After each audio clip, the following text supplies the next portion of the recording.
Hey everybody, and welcome to Embrilliance. Now, I just picked up Embrilliance over the weekend, and we're going to start right at the beginning, and we're going to work our way up, and eventually we'll be doing classes in Embrilliance as well. Now, I have Stitch Artist Level 3, which includes Level 2 and Level 1.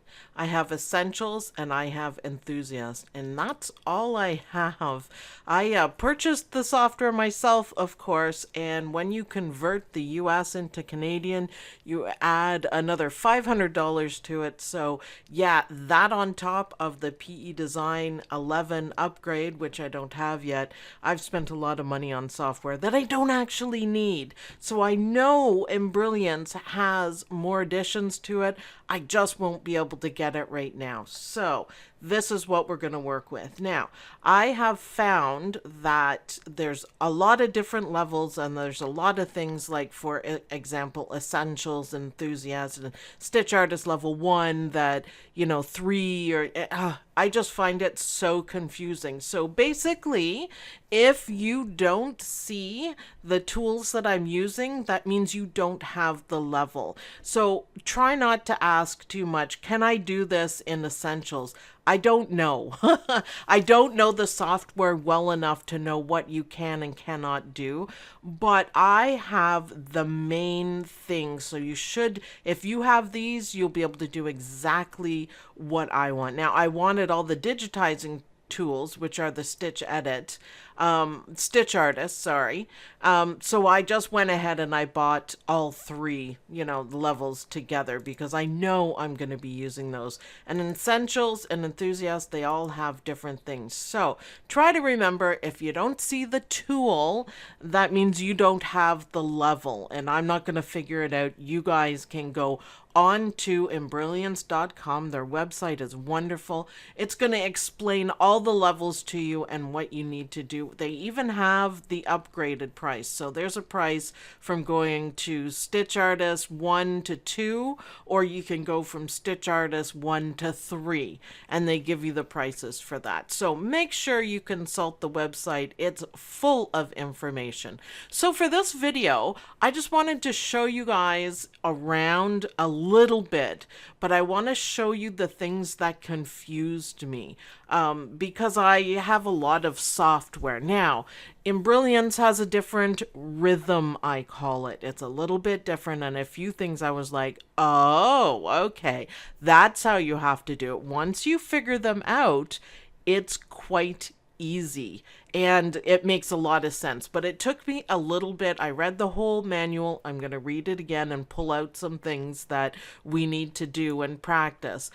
But okay, so the first thing is lettering. Now, I don't have the fancy lettering part of it, so we're limited as to what we can do. And I don't have any of the extra fonts. There's a font pack one.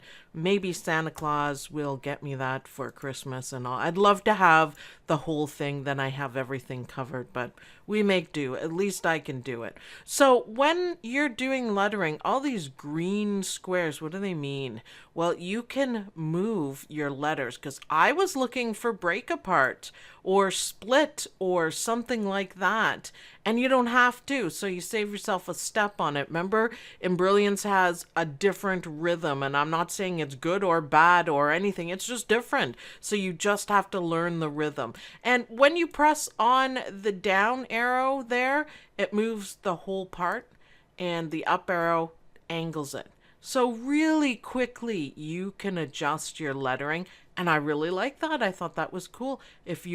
I'm left clicking and dragging and holding, by the way. You can change the kerning almost instantly and change the angle. I'm thinking this will be a lot of fun for doing some subway art and some different kind of lettering things. So working with lettering is absolutely fantastic. If you click on the outside handles, you can make it bigger or smaller. So you could do, drop caps on everything. You could change it around really easily. And there's a lot more things you can do with it. These are just the basics. We're just going through the quick things that we can do.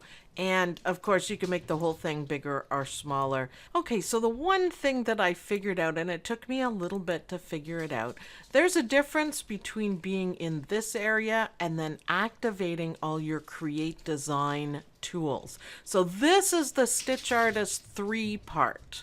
And when you click on that, it goes away. I had it selected and it goes away and it's different. So now to select it, you go over here and it does things differently. It doesn't separate them. And I was like, why isn't this working?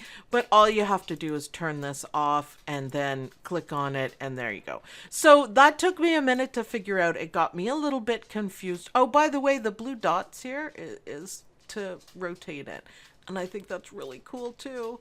So if you separate it and then rotate it, yeah, see, okay, I'm having way too much fun with the lettering. So that was one thing that confused me. This is basically going into creator mode, I'm gonna call it, or something like that, so I can remember, because I kept clicking going, no, this isn't working. So that's how you remember. If you have all of your editing and creation tools, I guess, more so than editing, then you are in, you know, the creator level, basically, that you're meant to be digitizing rather than editing. So hopefully that makes sense. Turn it off, turn it on. There's a lot of things you can do. But again, we're just going over basic things. So one of the things that I thought that was really, really cool. So we're going to go under Edit and we're going to go to Preferences. And this is where you set up your hoops and do different things like that. Normal, multi-position, set up your display settings, how you want stuff to do. Make sure you calibrate your screen. But here is a really, really cool feature. Handle size. So the handles are the squares, the dots, the things that we were just working with. You can make them bigger or smaller. And if you notice up here, the numbers change as well. So let's go to Apply. And actually, let's exaggerate it completely. Let's double the size of them and then go to OK. And look how big they are. So yay, Embrilliance. I thought that was really cool. And I think that's really going to help me for making the videos, because you guys can't miss those bright green squares. That's for darn sure. That's for darn sure. Okay, so when you select the lettering, make sure you have your select key there and go back into our digitizing. A lot of things show up, so let's select it again, select it up here.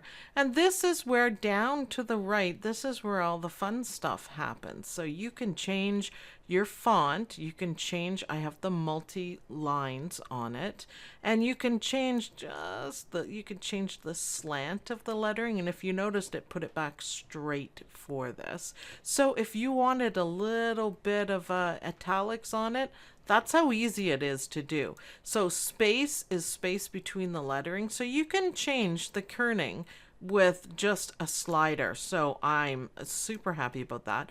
Word spaces, I have needed to do that many times. It's perfectly easy. And the space between the lines. So there we go.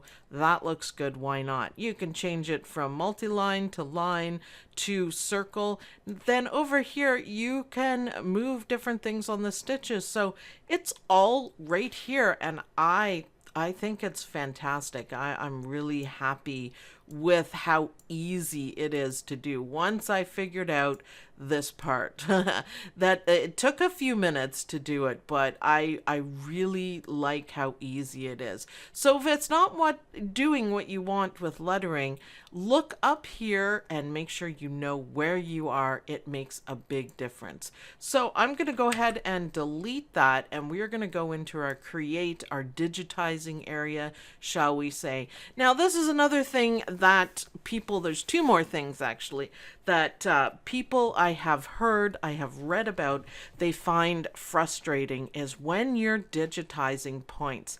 Now, if you look up over here, there's a lot of little icons. And one that I'm interested in is default drawing with line or a curve. So if you are drawing with curves, now look, I'm left clicking. Look at how big they are. Left clicking, and it's all curves. Okay, that might be a little confusing because how on earth do you put a straight line? All you have to do is hold down the control key and look, they're all straight now. Okay, that's fine. What if you want to do it the other way? Then you just click it. And if you look, and I'm going to zoom in right here so you guys can see it clearly, that's line and that's curved. So if you want to go here, if you want to do lines, which I will probably do because that is just, you know, the rhythm that I'm used to. And instead of right clicking for a curve, you just hold down the control key. Now I am going to be putting the control key into my mini keypad. If you guys don't know what I'm talking about, it's a Razer keypad and it's just a shortcut keypad. And I am going to put the control key in there. So I will be able to digitize really quickly by putting it up and down. And I'm going to leave it on straight because like I said, that's the rhythm. So that's the first thing. So once you figure that out, it's like, oh, okay, that is so easy. That is the rhythm of the software. I like it. So I finished it. And this is where I got confused too, because I wanted to do some things with it. And it won't do anything. I wanted to adjust the points. I wanted to do a few things. And look, there's nothing there. No matter what you do, there's nothing there. And the answer is because you haven't told Embrilliance to do it as an embroidery file. If you look over here, now this object tree is going to become very important. You should be referring here and here all the time. You can see right here, it's just a line. It isn't embroidery yet. When you click on it, you can move stuff around. But I was like, oh, I want to change the stitches. Well, you haven't told it yet. So this first thing here is drawing, and there are different ways of drawing things. Then you assign the stitches, and that is the rhythm of the software. So I just have it as artwork with no stitches, line. That's what it is. So now I want to assign a run to it, and you can see that it's a run. Look at that. How cool is that? And then you can move them around. We are going to talk about Bezier curves. If you noticed, when I touched the curve, it looks really weird. It looks really strange. These are Bezier curves, and people have a hard time with them.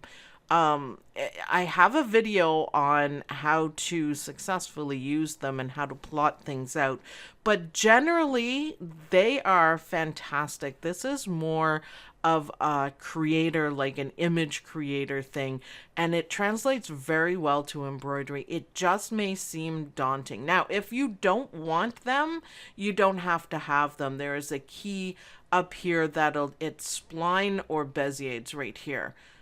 So if you don't want the Bezier handles, that's what these are, Bezier handles. They are Bezier curves. You can just turn it off, but I would love everyone to try. Now, one thing, here's a quick tip. If you're doing this and you can't get out of this mess because it's turning the wrong way, generally the Bezier curves go in the direction of how it's going. So this isn't right. You can see, therefore it's this way, and that'll help you get out of a tight curve mess there. And see, you can smooth it out. Do you see how it pulls it with it? That's how you think of it. Pulling, look, it's pulling. So if you don't want it to pull at all, put it close up to the node. If you want to make, a slope, you can pull it around. If you keep it in the direction, you see how that goes, and it has straightened out. So play around with them. We will be working with Bezier curves because I think they are way better. Now that I've made all of my icons larger, my handles larger, look at how big the start and stop points are. Y'all won't miss those. I love it. I think it's really a great addition. So green is go, so that's in. Red is done, finished. So it's out. And you have to left click and you can drag it wherever you want to drag it. And once you're done, you can let go. And that works very easily. So it's super easy to change your exit and entry points on any design as long as you have them up. But you can see them because I've made them so big. Now, another thing, you can go over here. We can see now, sorry, that this is changed to a run. It's no longer a line. It is a run. And there's a lot of things you can do over here. So this side is super important. So single, bean, chain, back stitch. This is where you make all those changes. And even if you do a bean stitch, you can say how many passes. That's awesome. You can fiddle around with the stitch length. So all of the detail work is right in there. And I think it's cool. You can apply styles. I haven't done that yet. So your object tree and your properties, I suggest those need to be up all the time. So far we're looking pretty good. I'm kind of liking it. So if you want to take this and you want to change it to satin, just one click, change it to satin. Obviously that's a bit thick, but you know, you can go down here and you can make changes to it. That's that easy. You can change it with one click to a motif run. And that's fun too. All the motifs are going to be down here that you can change it to. It's kind of on a weird one right now. So that's what those are. So you draw and then you do this. So drawing, there's a few ways of doing different inputs, and that's fine. This one is close or open it. And when I clicked it, it closed it automatically. So that can be quite handy. So now I have kind of a mess, but it's a closed shape, so we can fill it in on the closed parts. Obviously you want to do a little bit better than that, but you know what I'm getting at. It is working. And then here, the pathing, there's a lot of things we can do, but I found even just those things are super handy. So I'm gonna delete that and I'll show you the pathing really quickly. So overlap and subtract, these are all different things like this. Flatten the objects, which if you have two objects that are overlapping, it'll just remove the overlap. So that's another word for it. And inflate objects, so that's just make it a smidge bigger. That it kind of helps. Cut, we'll be talking about that. So far so good. Now, one of the reasons why I did purchase Embrilliance is because of this right here. Merge design. Not so much the button, but this AccuQuilt. I do have an AccuQuilt. And I have the system and I have a whole bunch of dies with the intention, I bought all of that with the intention of doing classes for the channel. Now, AccuQuilt is awesome. It is a cutter, but it's not like the programmable cutter. It's I will be doing a video on it, but AccuQuilt to me is absolutely fantastic. You can cut out 6 bats quickly, and you don't have to do anything. You just put it through, boom, they're done. There's no calculation, there's no computer, there's no anything. Just cut out your bats and cats. And I have quite a few of these. This is going to be the Halloween one. I have pumpkins. I have this really cute snowman one. Those are all the bits and bobs of a snowman. I don't have that one yet, but I do have the pumpkins. So one of the reasons why I had to purchase this is because Embrilliance, thankfully, has been granted the copyright for it. So for me to teach you guys anything about AccuQuilt, I had to purchase Embrilliance. And I'm cool with that because I think we're going to have a whole lot of fun. I'll get into this more later, but that is why I bought it. I absolutely love my AccuQuilt, and it's an add-on pack, so I did purchase that. But if you go into here, look, you got a whole bunch of shapes to get you started with. There is Embrilliance outlines, import catalog, so I'm thinking you can purchase some. But look, so cute. So if you're just starting out and you want to work with Embrilliance and kind of get to know it, I'm saying go into here to merge designs. These are fantastic shapes. Select on one, click OK, and now instantly you have something to work with. And this is what I've been doing to get to know Embrilliance. See, now I just did it again. I selected it and I'm like, okay, I don't have any points to select. It's because I'm not in the right part of it. So try to remember that. I think I probably mostly want to be working in here, but I keep doing it. So you can move the nodes. There's quite a few things you can do with these, but I think you should play around with it and just kind of get the feel for working inside the software. And there's a lot of different shapes that you can play around with. I've had fun. I've found it's helped me quite a bit to learn what I'm doing. So yay, I hope everyone likes the fact that I've added Embrilliance to my repertoire of embroidery digitizing. So now we will have PE design, we have E4, we have Hatch version 2, and it's PE design. I have 10, but I have already ordered 11. I'm just waiting for it to come in. And now Embrilliance. So we have a lot to do, and we have a lot of embroidery fun to have. So thanks everyone for watching. I hope you guys enjoyed this quick little introduction video, and hopefully it was an aha moment for you guys. We will go into more detail on everything, but I think it's good for a start. Thanks everyone for watching, and I'll see you guys in the next video.